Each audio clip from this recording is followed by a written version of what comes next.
20 years of grieving, 20 years of tears, 20 years with no answers. Tonight, one Topeka family opens up about their sister's murder and pleads for information that could lead to an arrest. Plus, police look for answers in the case of an elderly couple, severely beaten and left for dead in their own home. Those stories and more tonight on Capital Cold Cases.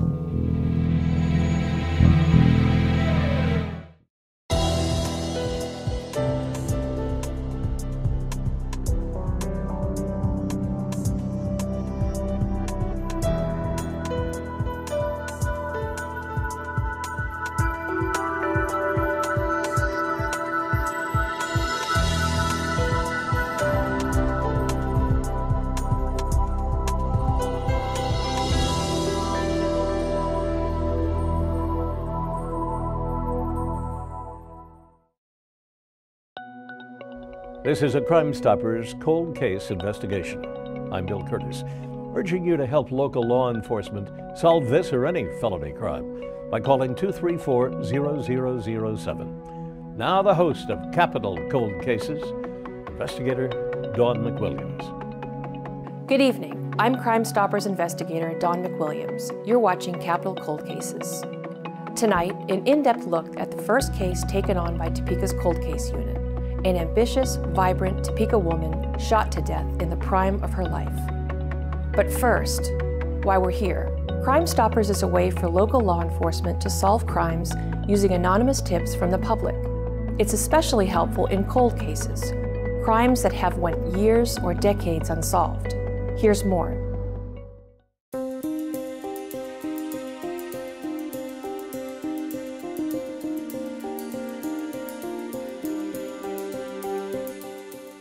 We just are starting this where we're looking at old cases, and so my job is to go through those cases and look and see, is there a suspect available, is there any biological evidence available, is it something that we could possibly solve. There are thousands of homicide victims in the United States, and those victims, while they grab the attention of the public and the news when they first happen, they can become forgotten pretty quickly. And what cold case investigations allows is for us to resurrect those cases. And as society gets better at scientific investigation, we're able to use the current scientific methods on an old case to bring these perpetrators to justice maybe years after the fact.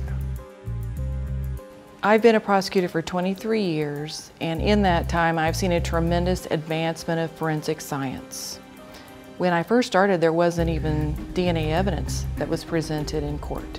And since then, DNA evidence has gone through 3 different types of analysis. There's so many cold cases that are solvable today that weren't solvable years ago. We're in a position now where we can analyze a sample that's old, degraded, and small, where before we needed a large sample and fairly fresh. That forensic advancement is particularly helpful in cold case homicide prosecution.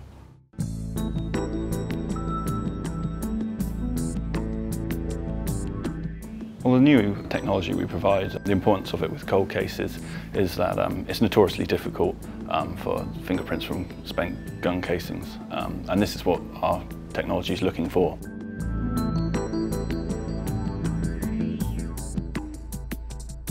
And then we've actually got the technology to view the whole 360-degree circumference, image it, flatten it, add a scale to it, all within probably 2 or 3 minutes. And as far as we know, there's nothing else like it in the world. So to be able to help folks with cold cases and current cases as well, it's very exciting for us as a company.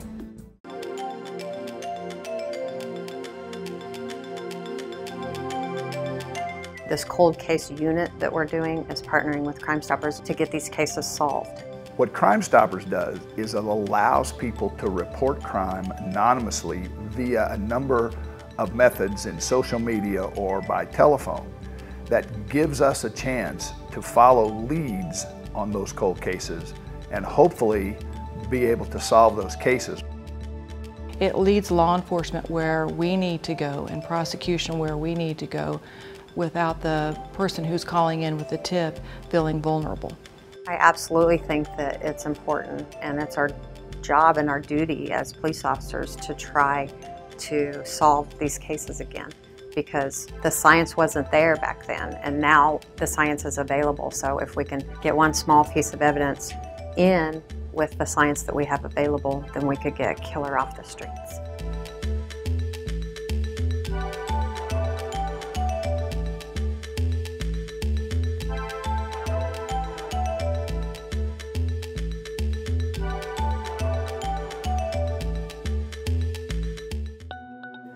It's important to remember when you call Crime Stoppers, you are not calling the police, and your identity will remain totally anonymous.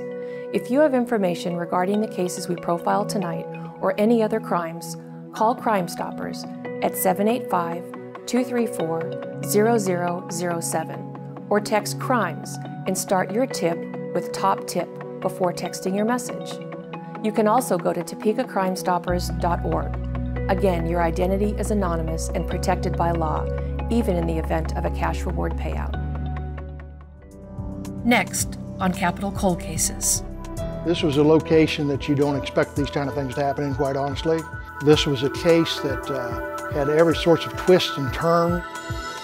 20 years after the murder, police and family members asked the public for help in solving the Roxanne Zwisler case.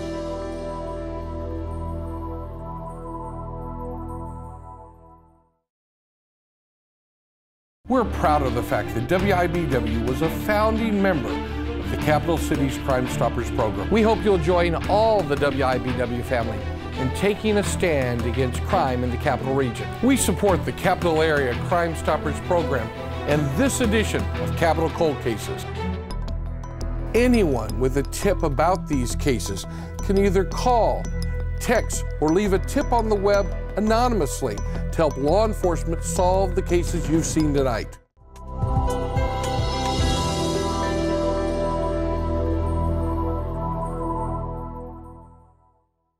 Welcome back. Roxanne Zwisler was the fourth of 7 children in her family.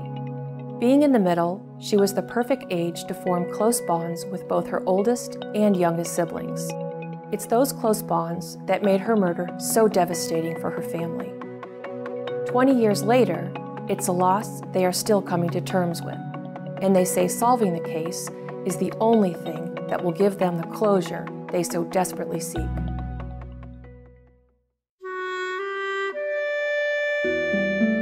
She loved life. She was excited about everything. Very energetic, and her energy she brought to the family and family get-togethers and stuff. We were always laughing, always just getting ready to go somewhere all the time. She was always about the fun. A love of life, a phrase that comes up over and over when talking about Roxanne Zwisler. Ambitious, fashionable, artistic, one of 7 children, but always the life of family gatherings, until her life was violently cut short on the evening of June 13th, 1994.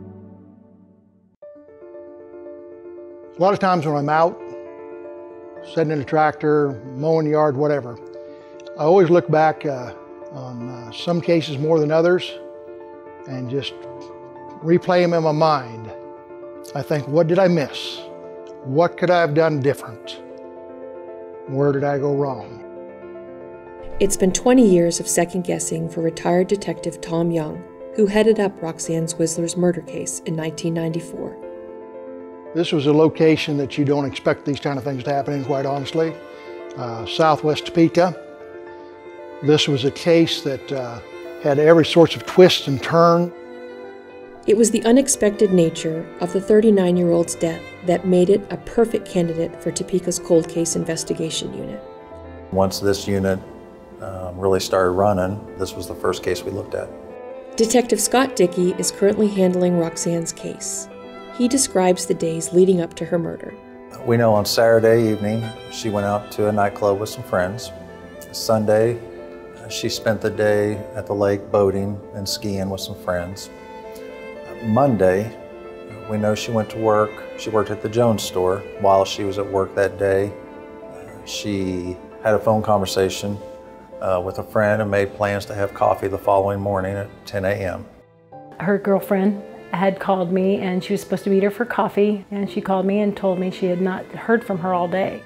It was Roxanne's youngest sister, Michelle Wilson, who first suspected something may be wrong.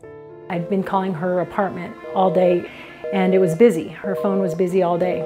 She headed to Roxanne's apartment near 27th and Wanamaker. I remember sitting at the intersection and how hot it was that day.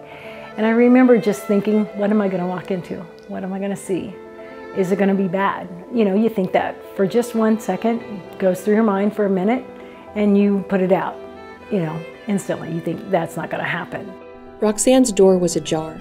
Michelle knocked anyway. No answer.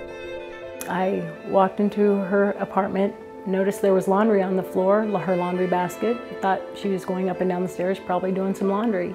I proceeded to go into her bedroom, and that's when I found her. Roxanne was dead, shot to death in her own home. The awful news made its way to the rest of her family. I was actually working with a friend of mine. We did deck work together. We were getting ready to go to work, and his wife actually had called him, and he just basically told me that something's happened to your sister and you need to go now. First, I didn't believe it. I drove over to the apartment where she was supposedly, you know, killed, and I guess I remember just feeling like I was in a dream. You know, more of a nightmare. Teresa and Mike came over, and they said, Roxanne is gone. When we got back to Topeka, they explained to me that somebody had killed her. With no immediate leads or suspects, all the Zwisler family could do was mourn. You know, there was just like a week before that she died that she asked me to go to the movie with her. And I was like, I don't want to go to the movie. And she just harassed me. And I was like, I don't want to go to the movies. I'm not going with you. And do you know how long I lived with that guilt after that? I mean, all I could think of is, why didn't I go to the movie with her? It was just the silliest thing.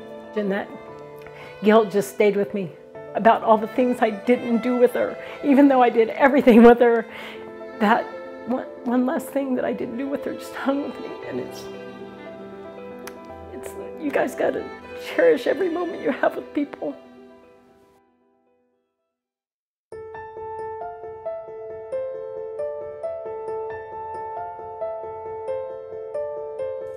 Police had little to go on in the investigation of Roxanne Zwisler's murder. In Roxanne's case, this was tackled by every available person within the detective division and all resources that the police could put into it. The first 48 hours, as you've probably seen and read or know, are the most important. The closest thing investigators had to a witness was Roxanne's downstairs neighbor. We do know at approximately 12:40 a.m., the neighbor of Roxanne heard some banging and some muffled voices coming from her apartment. That was the last time anybody heard or seen anything out of Roxanne. In Roxanne's case, there were some things very obvious that the perpetrator had done to try and throw investigators off. I can't go into too many details about this. This was just a thing to give the impression that this was possibly a stranger, but from all indications, the killer in Roxanne's case knew her, she knew her killer, and they came through the front door. Months, then years, then decades went by without an arrest. As time went on, new leads would come up. We would follow these leads. We talked to people of all walks of life. Anything that came up, anything that remotely might be related to this, we investigated. And this thing went on, well, to today. It's still going on after all these years, over 20 years later. 20 years that have left a hole the Zwisler family hasn't been able to fill. As far as not knowing the last 20 years, I think what happens inside of you is You question yourself constantly as to whether you're not doing something that you should be doing. You know, am I not out there badgering enough people when nothing's going on? I just feel guilty that I should be doing something. I'm just not sure what it would be. I miss her. I think about her not being able to see my daughters. She didn't know my daughters. She don't know my sons. I guess that's the biggest thing that sticks out in my mind is the years that she's missed. The hardest part of all of this is the kids that don't get to know her. When my daughter got married, only thing I could think of is that Roxanne would be making her wedding dress. That's what she would have done. She would have done all of that with our kids and my grandkids now, so that's a big part of missing her.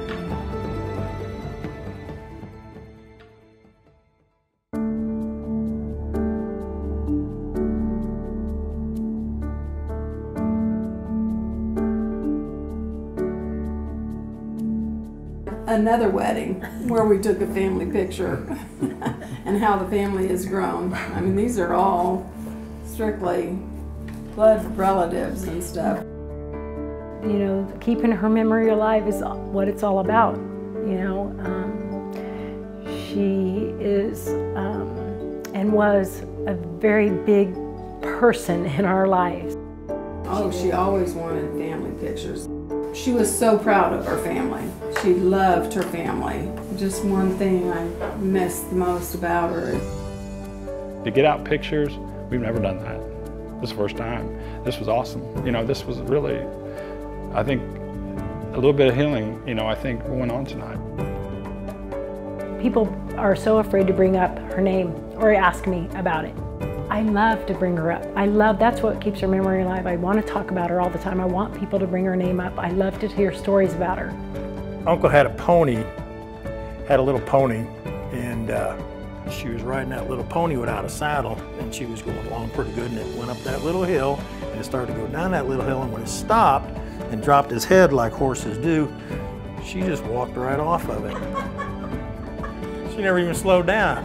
And seeing the pictures, seeing the, you know, the old, you know, hearing the old stories and seeing my brothers and sisters laugh and you know, enjoy those times that we had with Roxanne. Like I said, I forgot all about a lot of those, but boy, they come rushing back when you look at old pictures.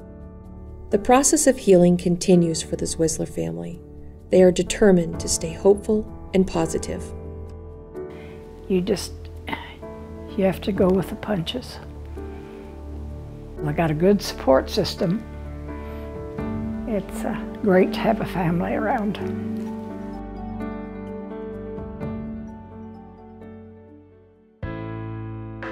With the establishment of the Topeka Cold Case Unit in this episode of Capital Cold Cases, there's a renewed hope that Roxanne's family will see justice. People want to solve this, you know, and for a lot of years there, you know, we thought, you know, Roxanne was forgotten about. I've been retired now over 9 years. DNA is just growing by leaps and bounds. What I hope is that sometime down the road, the technology will be such that they can wave that magic wand of DNA and you'll be solved. So we'd love to have it solved. It would be a great blessing to me and my family. Maybe this way, somebody will step forward that knows something. The optimism is tempered, though. Roxanne's family knows police have a window to solve her murder, and it may be closing. As the years go by and people pass away and people move on, obviously that makes it tougher and tougher and tougher to get the answers that you're looking for. I just hope that somebody has something, if they're holding something inside of them, that they feel like that they need to share that with somebody. Anybody watching this show that possibly has information, I urge them to come forward and speak with us. Call me directly, you can call the police department. And if you don't feel comfortable calling the police, you can call Crime Stoppers and get us the same information anonymously. Now, this is a 20-year-old homicide. The family has suffered enough and they deserve closure. And Roxanne also deserves closure. There's no doubt in my mind, somebody out there knows something. I would appeal to them to look in their heart say, you know, maybe it's time I just did the right thing. Until that day comes, Roxanne's family will wait and do the best they can to hold back the tears. The toughest time I have is every once in a while. It's usually in the shower, and it's usually by myself. Or if I'm not by myself, I usually have to muffle myself, and it's pretty uncontrollable. But you know, it's very seldom. You know, they say time heals. Time doesn't really heal it. You learn how to control it, and so you know, it's few and far in between anymore. But there's a lot of people that need peace. My mom, I think my brothers have a hard time. Of course, I'm going to think I'm the bravest and I'm the strongest, but I'd like to see my mom be at peace.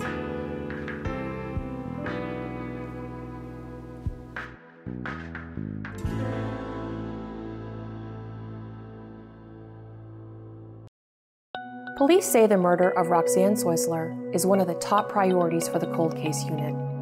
They say in addition to there being no signs of forced entry into Roxanne's apartment, there was nothing missing, lending more validity to the theory that Roxanne likely knew her killer. Her family says Roxanne never mentioned any enemies or anyone she feared. Coming up, another murder in the victim's own home. This time, police say the motivation was money. That and more next on Capital Cold Cases.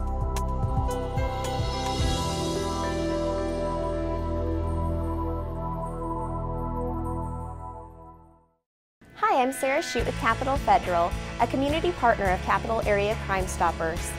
I, along with the entire Capital Federal family, stand up against crime in the Capital Area. We support the work of Capital Area Crime Stoppers and this production of Capital Cold Cases. We challenge you to stand beside us to make our community a safer place for all. We encourage anyone with information to call, text, or go to the web to help law enforcement solve this or any other crime anonymously.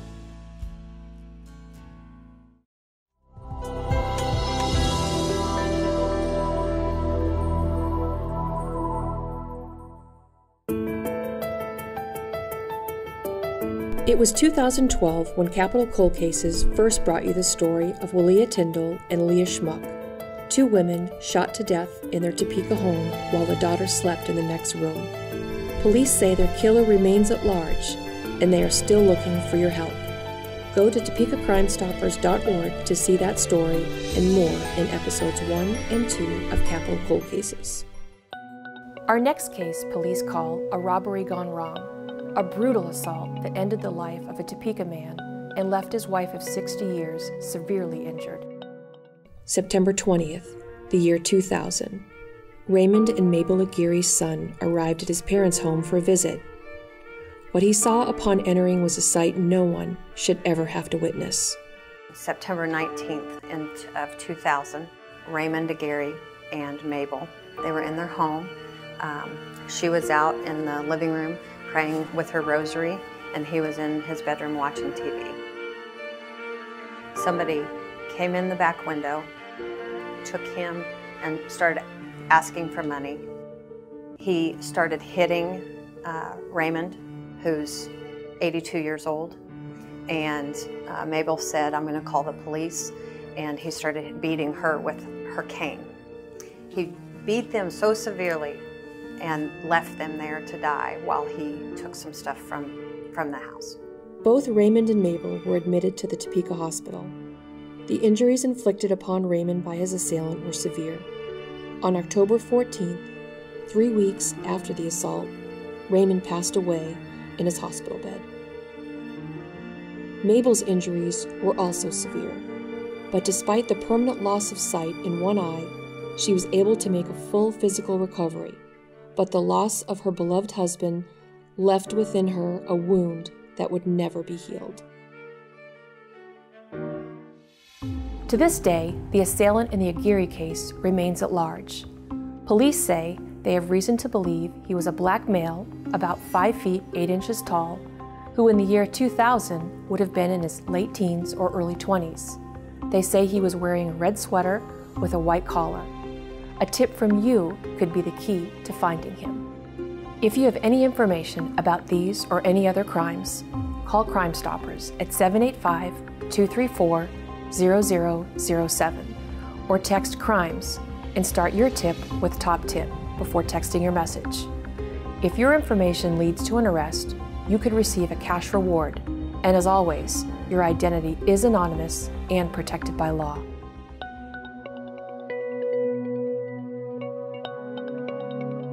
One of the most important aspects of helping the District Attorney's Office prosecute these cold cases is receiving new tips from the public. The information you have creates valuable leads for law enforcement to follow. As your sheriff, I know cold case investigations have many roadblocks in the pursuit of justice, what really happened and who is to blame. My deputies and I at the Shawnee County Sheriff's Office appreciate the anonymous tips that have helped us solve many of our crimes. Our work is not done yet. Your tip information is needed to help us solve these cold cases as well. Crime Stoppers has been a valuable asset to this community for over 30 years. My team and I value the work that Crime Stoppers does, and we depend on information from the community to help obtain justice. In order for us to continue bringing justice and closure to victims' families, your support is still needed. As your host for Capital Cold Cases, I thank you for viewing our program. You can be a part of the solution and help solve crime in our community by supporting Crime Stoppers.